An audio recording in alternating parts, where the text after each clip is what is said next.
அன்பார்ந்த சகோதரர்களே சகோதரிகளே, முஸ்லிம்களை பொறுத்தவரையில் அவர்களுக்கென்று சில நம்பிக்கைகள் இருக்கிறது. அல்லாஹ்வும் ரசூலும் சில விஷயங்களை சொல்லி அவற்றை நம்புவது, ஈமான் கொள்வது கட்டாய கடமை என்று வலியுறுத்தியிருக்கிறார்கள். அதை நாம் நம்பியிருக்கிறோம். அந்த நம்பிக்கை எப்படிப்பட்ட நம்பிக்கை என்று சொன்னால், அசைக்க முடியாத வலுவான, சந்தேகத்திற்கு இடமில்லாத நம்பிக்கை. அந்த நம்பிக்கையில், அந்த ஈமானில் ஒருபோது நமக்கு ஐயம் வந்துவிடக்கூடாது. அப்படிப்பட்ட உறுதியான நம்பிக்கை கொள்ள வேண்டும். நாம் சிறுபிராயத்தில் இருந்த சமயத்தில் நமக்கு இந்த மதரசாக்களில், பள்ளிவாசல் வைத்து நடத்தப்படக்கூடிய மதரசாக்களில் நமக்கு சொல்லிக் கொடுத்திருப்பார்கள். நம்முடைய ஈமான், நம்முடைய நம்பிக்கை எதை பற்றியெல்லாம் இருக்க வேண்டும் என்பதை பற்றி நமக்கு சொல்லிக் கொடுத்திருப்பார்கள். இது ஒரு பாலர் பாடம். ஆமன்து பில்லாஹி வ மலாயிக்கத்திஹி வ குத்துபிஹி வ ருசுலிஹி வல் யோமில் ஆஹிரி வல் கதிரி ஹைரிஹி வ ஷர்ரிஹி மினல்லாஹி தஆலா. இதுதான் அந்த நம்பிக்கை. 6 வகையான நம்பிக்கை. இந்த 6 விஷயங்கள் மீது கண்டிப்பாக நம்முடைய நம்பிக்கை அமைந்திருக்க வேண்டும். இந்த 6 விஷயத்தில் எந்த ஒன்றையும் நம்பாமல் ஒரு மூமின் இருக்கக்கூடாது. இறை விசுவாசியாக இருந்தால் இந்த 6ஐயும் நம்ப வேண்டும்.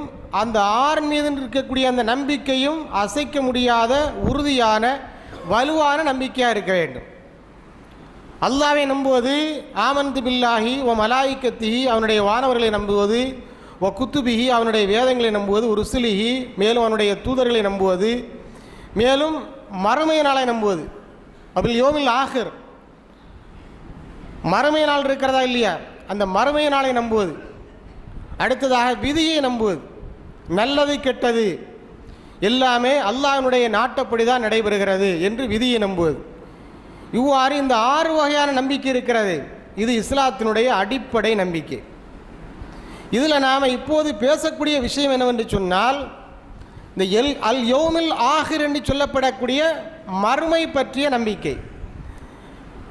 மறுமைக்கு அல் யௌமில் ஆஹிர் என்ற வார்த்தை பயன்படுத்தப்படுகிறது. ஆஹிரா என்ற வார்த்தை பயன்படுத்தப்படுகிறது. ஃபித்துன்யா வல் ஆஹிரா, குர்ஆனில் பல இடங்களில் வரக்கூடிய வார்த்தை ஃபித்துன்யா வல் ஆஹிரா. இந்த துன்யா ஆஹிரத் இரண்டை பற்றி குர்ஆனில் அடிக்கடி பேசப்படுகிறது. இரண்டையும் அல்லாஹ் சுப்ஹானஹு வ தஆலா எப்படி பேசுகிறான்? ஒப்பிட்டு பேசுகிறான். துன்யாவை ஆஹிரத்தோடு ஒப்பிட்டு அல்லாஹ் சுப்ஹானஹு வ தஆலா பேசி காண்பிக்கிறான்.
ஆன்மாவிற்கு அந்த மாதுளை இந்த உலகத்தில் இருக்கக்கூடிய மாதுளை என்ற பெயரில் மட்டும்தான் ஒத்திருக்கிறதை ஒழிய தன்மையில் வித்தியாசப்பட்டிருக்கும்.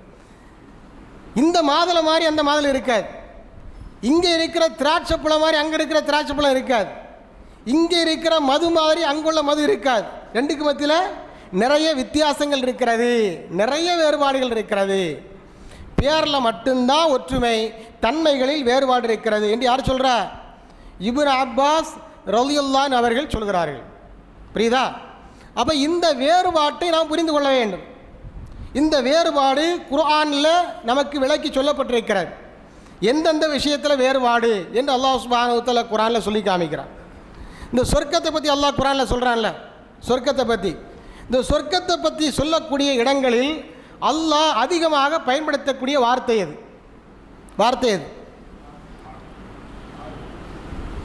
சொர்க்கத்தை பற்றி சொல்லும்போது எங்கெல்லாம் அல்லாஹ் சுப்ஹானஹு வ தஆலா ஜன்னாத் என்று சொல்கிறானோ அந்த ஜன்னாத் என்ற அந்த வார்த்தையை தொடர்ந்து அடிக்கடி அல்லாஹ் சுப்ஹானஹு வ தஆலா பயன்படுத்தக்கூடிய வார்த்தை என்னது?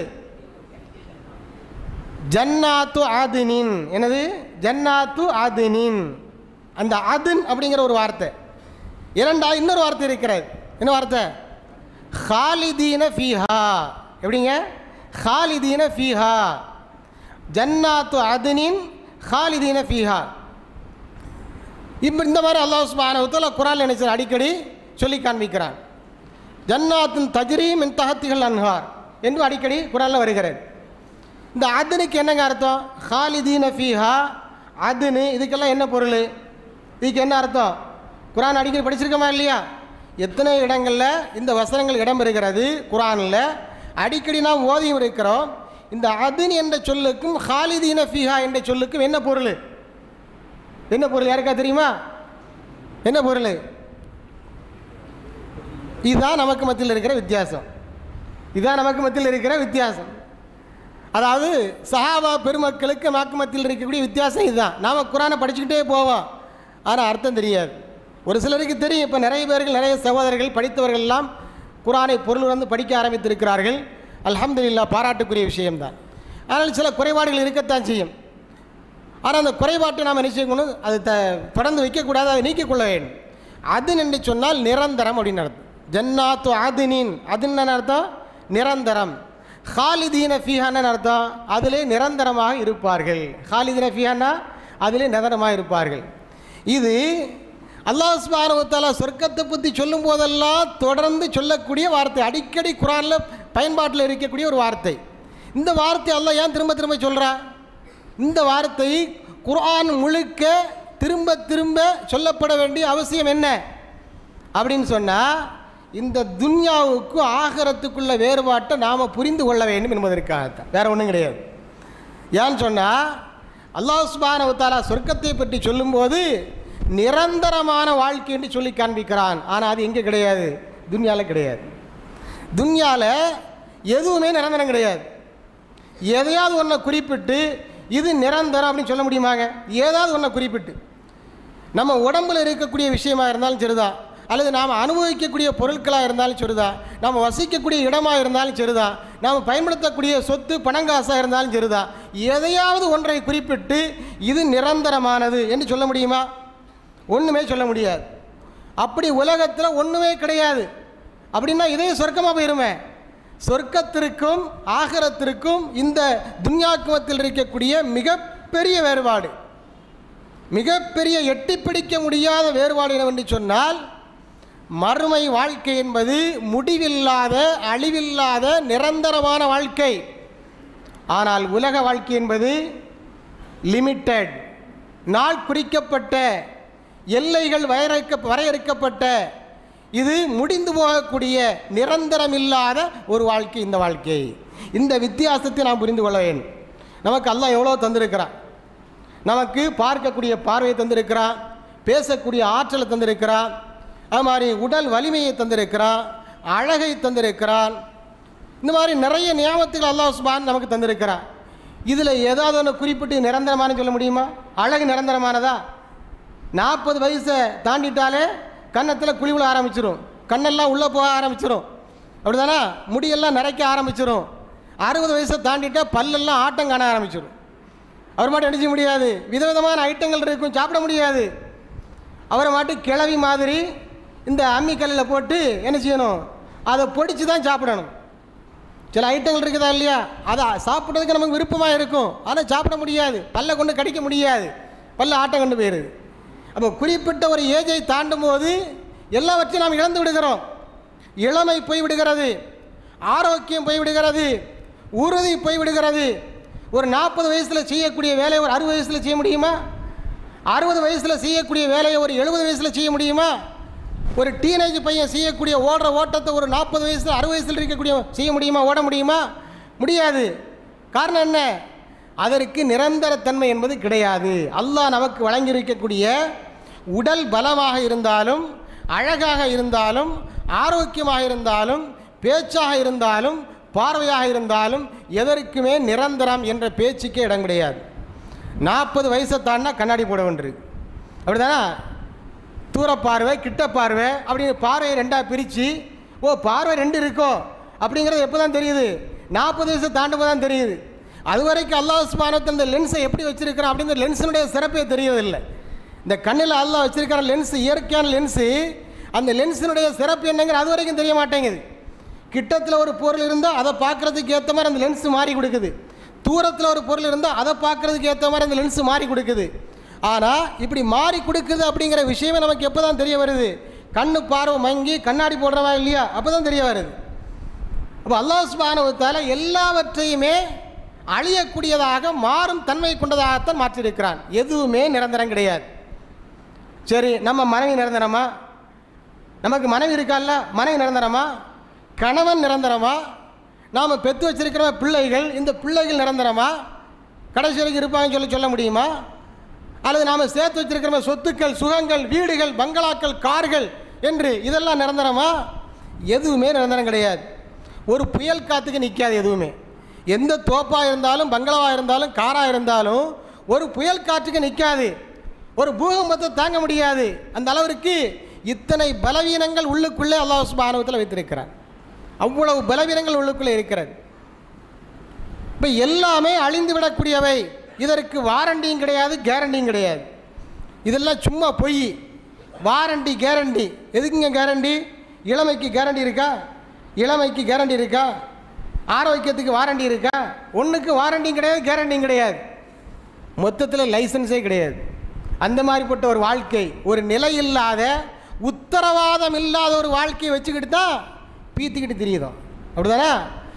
நாடம் பாஷையில் சொல்கிறதா இருந்தேன்னா பெருமை பேசிக்கிட்டு திரியிறோம் நாம. இந்த நிரந்தரம் இல்லாத இந்த அற்பமான வாழ்க்கையை வச்சுக்கிட்டு நான் பெருசு, நீ பெருசு, ஏன்டா தான் கூடுதலாக இருக்குது, ஓண்ட குறைச்சலாக இருக்குது என்றெல்லாம் மனுஷன் பெருமை பேசிக்கிட்டு இருக்கிறோமே. இதெல்லாம் ஒரு நாளைக்கு நம்மை விட்டும் போய்விடும், அல்லது நாம் அவற்றை விட்டும் போய்விடுவோம், அவ்வளோதான். எதுவுமே நிரந்தரம் கிடையாது. ஆனால் மறுமை அப்படி கிடையாது. மறுமை ஹாலிதீன ஃபீஹா. அந்த வார்த்தையை துன்யாவுக்கு அல்லாஹ் பயன்படுத்துகிறானா? எங்கே குரானில் காட்டுங்க பார்ப்போம். குரானில் இந்த வார்த்தையை அல்லாஹ் சுப்ஹானஹு வ தஆலா எங்காவது பயன்படுத்துகிறானா? ஹாலிதீன ஃபீஹா அப்படிங்கிற வார்த்தையை இல்லை, கிடையாது. ஹாலிதீன ஃபீஹா அப்படிங்கிற வார்த்தை, அதின் என்ற வார்த்தை சொர்க்கத்திற்கு மட்டும்தான் அல்லாஹ் சுப்ஹானஹு வ தஆலா பயன்படுத்துகிறான். அடுத்ததாக நரகத்திற்கும் பயன்படுத்துகிறான். ஹாலிதீனங்கிறத நரகத்திற்கும் அல்லாஹ் பயன்படுத்துகிறான். ஷிர்க்கு செய்து செத்து போகிறானே, ஷிர்க்கு வச்சிருந்த நிலையிலேயே, காஃபிராக இருந்த நிலையிலே இறந்து போகிறானே, அவன் எங்கே போய் கிடக்கணும்? நரகத்தில். ஹாலிதீன ஃபீஹா, நிரந்தரமாக கிடைக்க வேண்டும். இங்கே கொஞ்ச நாள் ஜெயிலில் இருந்துட்டு நினைக்க பெயிலில் வந்துடுவான், வெளியே வந்துடுவான். அங்கே அப்படி பெயிலில் வர முடியுமா? ஜாமீனில் வர முடியுமா? எந்த மணிக்கூர் கணக்கில் ஃபீஸ் வாங்கி என்ன வாதாடக்கூடிய திறமை மிக்க வக்கீலாக இருந்தாலும் அங்கே நினைச்ச முடியாது. அல்லாஹ்வுடைய நீதிமன்றத்தில் வந்து வாதாட முடியாது, வாதாட வேண்டிய அவசியம் இல்லை. அல்லாஹ்க்கு தான் எல்லாம் உண்மையும் தெரியுமே. அவன்கிட்ட எதுக்கு வந்து வக்கீல் வந்து வாதாடணும்? தேவையில்லை. அப்போ அங்கே உள்ளே போனால் வெளியே வர முடியாது. சொர்க்க வாழ்க்கையாக இருந்தாலும், சொர்க்க வாழ்க்கையை பொறுத்தவரையில் உள்ளே போனால் வெளியே மனசு வராது, உள்ளே போனால் வெளியே மனசு வராது. நரக வாழ்க்கையை பொறுத்தவரையில் உள்ளே போனால் வெளியே வர முடியாது. இப்படிப்பட்ட 2 வேறுபாடுகள் அல்லாஹ் சுப்ஹானஹு வ தஆலா இந்த துன்யாவுக்கும் ஆகிரத்துக்கும் மத்தியில் வச்சுருக்கிறானே. இதை நாம் என்னைக்கா சிந்திச்சு பார்த்துருமா இருக்கோம்? என்னைக்கா யோசித்து பார்த்துருக்கிறோம்? நிதானமாட்டு என்ன பேச்சு பேசுகிறோம், என்ன மாதிரியா நடக்கிறோம், என்ன மாதிரியா பேசுகிறோம், என்ன மாதிரிப்பட்ட வாழ்க்கை, என்னமோ இந்த வாழ்க்கை நமக்கு நிரந்தரமாக இருக்கிற மாதிரி, இங்கே ஒரு ட்ரெஸ்ஸு அழுக்கு இல்லாமல் ஒரு நாளைக்கு போட முடியுமாங்க? ஒரு ட்ரெஸ்ஸு, அது இந்த தூசு நகரத்தில், தூசு நகரம் இப்போ எல்லா நகரமும் தூசு நகரமாக மாறிக்கொண்டு வருகிறது. இந்த தூசு நகரத்தில், தூசுகளும் மாசுகளும் நிறைந்திருக்கக்கூடிய நகரத்தில் ஒரு நாளைக்கு ஒரு ட்ரெஸ் அழுக்கெல்லாம் அணிய முடியுமா? வேர்வை இல்லாமல் நடக்க முடியுமா? இல்லை. குளிச்சுட்டு ஃப்ரெஷ்ஷாக பவுடர்லாம் போட்டுட்டு செண்டெல்லாம் அடிச்சுட்டு வெளியே வர்றான், 1 மணி நேரத்தில் எல்லாம் காணாமல் போயிடுது. அத்தனையும் காணல, ஒன்றையும் காணல, குளித்தது மாதிரியே இல்லை, வேத்து விறுவிறுக்குது. இதுதான் துன்யா. ஆகிரத் அப்படி கிடையாது. அப்போ அல்லாஹ் சுப்ஹானஹு வ தஆலா துன்யாவுக்கும் ஆகிரத்திற்கும் மத்தியில் சொல்லக்கூடிய மிகப்பெரிய வேறுபாடு என்னது? ஹாலிதீன ஃபீஹா, அது நிரந்தரம். அந்த சொர்க்க வாழ்க்கை என்பது நிரந்தரமான வாழ்க்கை. இங்கே நாம் எவ்வளோதான் கோடியை கொட்டி வீட்டை கட்டினாலும், லட்சக்கணக்கான ரூபாயை கொடுத்து கார் வாங்கினாலும், எத்தனை டாக்டரை போய் பார்த்தாலும், எவ்வளோ மெடிசினை சாப்பிட்டாலும், எவ்வளோ உயர்தரமான உணவுகளை சாப்பிட்டாலும், எவ்வளோ உயர்தரமான ஆடைகளை அணிந்தாலும் எல்லாம் ஒரு குறிப்பிட்ட காலம் வரைக்கும் தான். அதோடு நம்முடைய சாப்டர் க்ளோஸ், அடுத்த ஜெனரேஷன் வரும் அதை அனுபவிக்கிறதுக்கு. நம்ம முடிஞ்ச அவ்வளோதான். இதை நாம் புரிந்து கொள்ள வேண்டும். இந்த முதல் வித்தியாசத்தை அல்லாஹ் சுப்ஹானஹு வ தஆலா குர்ஆனில் நினைச்சான் சொல்லி காண்பிக்கிறான். வாதல்லாஹுல் முஃமினீன வல் முஃமினாத் ஜன்னாத்தின் தஜ்ரி மின் தஹ்தில் அன்ஹார் ஹாலிதீன ஃபீஹா. அல்லாஹ் சுப்ஹானஹு வ தஆலா வாக்களிக்கிறான். வாதல்லாஹுல் முஃமினீன வல் முஃமினாத், மூமினான ஆண்களுக்கும் மூமினான பெண்களுக்கும் அல்லாஹ் வாக்களிக்கின்றான். வாக்களிக்கிற அல்லாஹ்வுடைய வாக்கு இது. என்ன வாக்கு? ஜன்னாத்தின் தஜ்ரி மின் தஹ்தில் அன்ஹார், கீழே நதிகள் ஓடிக்கொண்டிருக்கக்கூடிய சொர்க்க சோலைகளை தருவதாக அல்லாஹ் வாக்களிக்கின்றான். வாதல்லாஹுல் முஃமினீன வல் முஃமினாத், யாருக்கு அந்த வாக்களிப்பு? மூமினான ஆண்கள் மூமினான பெண்கள். எனக்கு ஆகிரத்து தான் மேலானது, எனக்கு ஆகிரத்து தான் சிறந்தது, அந்த வாழ்க்கை தான் எனக்கு வேணும் என்று யார் இந்த உலக வாழ்க்கையை விட மேலான சிறப்பான உயர்வான வாழ்க்கையாக மறுமை வாழ்க்கையை தேர்ந்தெடுத்து அதை நம்பி இருக்கிறார்களோ அப்படிப்பட்ட மூமினான ஆண்களுக்கும் மூமினான பெண்களுக்கும் அல்லாஹ் சுப்ஹானஹு வ தஆலா வாக்களிக்கின்றான். ஜன்னாத்தின் தஜ்ரி மின் தஹ்தில் அன்ஹார், கீழே நதிகள் ஓடிக்கொண்டிருக்கக்கூடிய சொர்க்க சோலைகளை தருவதாக. ஹாலிதீன ஃபீஹா, அதில் அவர்கள் நிரந்தரமாக என்றென்றும் இருப்பார்கள். வெளியே வர்றதுக்கு மனசே வராது. அல்லாஹ் கேட்பானே, சொர்க்கவாதிகளை பார்த்து எல்லாம் கேட்பான், வேறு ஏதாவது தேவை இருக்கா அவங்களுக்கு? நத்திங், ஒன்றுமே கிடையாது. எல்லாமே எங்களுக்கு இருக்க, என்ன வேணும் எங்களுக்கு? ஒன்றுமே இல்லை.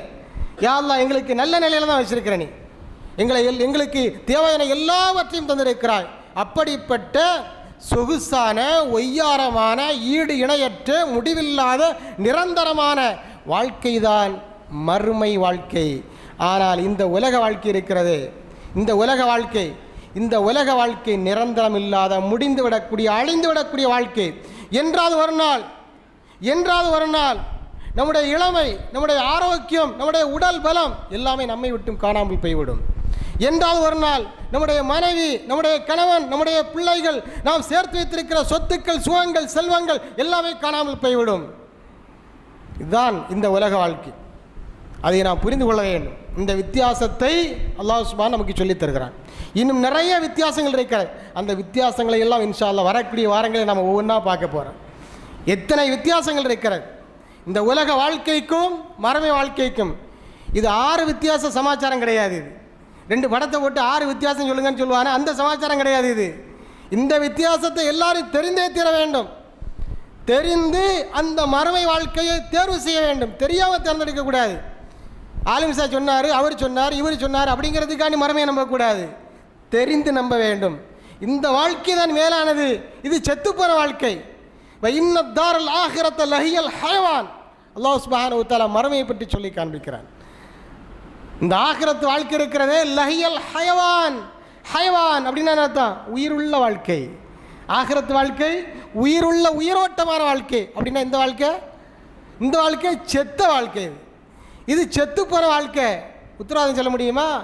40ல் போயிடும், 50ல் போயிடும், 60ல் போயிடும், 10ல் கூட போயிடும், சொல்ல முடியாது. உத்தரவாதம் இல்லை. இப்போ இது செத்து போகிற வாழ்க்கை தானே. எல்லாம் இருக்கும், அனுபவிக்க முடியலையே.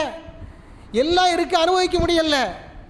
நல்ல ஆகாரங்கள் எல்லாம் இருக்கிறது, கார் இருக்குது, பங்களா இருக்குது, முடியலையே. படுத்த படுக்கையில் கிடந்துட்டு இருக்கிறோம், கட்டிலேருந்து எஞ்சி வர முடியலையே, சாப்பிட முடியலையே. அதை சாப்பிடணும், இதை சாப்பிடணும் ஆசைப்படுறேன், ஆனால் என்னால் சாப்பிட முடியல, அந்த ஆரோக்கியம் போய்விட்டது, பல்லால் கடிக்க முடியாது, அந்த பலம் போய்விட்டது, முடி நரைத்து போய்விட்டது, எலும்புகள் எல்லாம் தளர்ச்சியடைந்து விட்டது, என்னால் ஓட முடியாது, சாட முடியாது, என்னால் வண்டியை சுயமாக இயக்க முடியாது, ஓட்ட முடியாது. அப்படிப்பட்ட எல்லா விதமான பலவீனங்களும் நிறைந்த வாழ்க்கை தான் இந்த வாழ்க்கை, இந்த துன்யாவுடைய வாழ்க்கை. அப்போ இது செத்து போன வாழ்க்கையா இல்லையா? அப்போ ஆகிரத்து அல்லாஹ் சுப்ஹானஹு எப்படிப்பட்ட வாழ்க்கைன்னு சொல்கிறா? நிரந்தரமான வாழ்க்கை, அதுதான் உயிரோட்டமான வாழ்க்கை என்பதை அல்லாஹ் சுப்ஹானஹு வ தஆலா சொல்லி காண்பிக்கிறார். எனவே செத்துப்போன வாழ்க்கைக்கு நிகரான இந்த உலக வாழ்க்கையை நாம் நம்முடைய தேவைக்கு மட்டும்தான் பயன்படுத்த வேண்டுமே ஒழிய இதை நாம் நேசிக்கக்கூடாது. இது நம்முடைய பிரியத்திற்குரிய நேசத்திற்குரிய வாழ்க்கையே கிடையாது. நம்முடைய நேசத்திற்குரிய வாழ்க்கை எது? நம்முடைய விருப்பத்திற்குரிய வாழ்க்கை எது? ஆகிரத்தினுடைய வாழ்க்கை. இதை நாம் ஏற்று இதை நம்பி நம்முடைய வாழ்க்கை அமைத்து கொள்ள வேண்டும். அவ்வாறு நம்முடைய வாழ்க்கை அமைத்து கொள்ளக்கூடிய நல்ல பாக்கியத்தை, நல்ல வாய்ப்பினை பேசக்கூடிய எனக்கும் கேட்டுக்கொண்டிருக்கக்கூடிய உங்கள் அனைவருக்கும் வல்ல ரஹ்மான் வழங்கியருள்வானாக.